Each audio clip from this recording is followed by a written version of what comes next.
যে মানুষটি ভয়কে অতিক্রম করে সত্য বলেছিল, যে মানুষটি ক্ষমতার কাছে মাথা নত না করে ন্যায়ের পাশে দাঁড়িয়েছিল, তার কণ্ঠকে গুলি করে যদি থামিয়ে দেওয়া যায়, তাহলে প্রশ্ন উঠে আসে রাষ্ট্রের কাছে নয়, আমাদের সবার কাছে।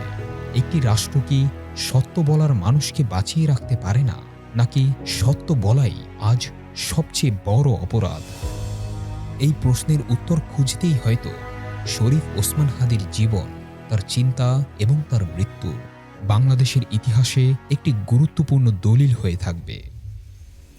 আমি সঞ্চয়, আমি ঘূর্ণি, আমি পথ সম্মুখে যাহা পাই যাই চূর্ণি, আমি নিত্য পাগল ছন্দ, আমি আপনার তালে নেচে যাই, আমি মুক্ত জীবন আনন্দ, আমি হাম্বি, আমি ছায়ানট, আমি হিন্দল, আমি চলচঞ্চল চমকি চমকি, পথ যেতে যেতে চকিতে চমকি, পিন্ডি আদি তিন্দল, আমি চপলা চপল হিন্দল, আমি তাই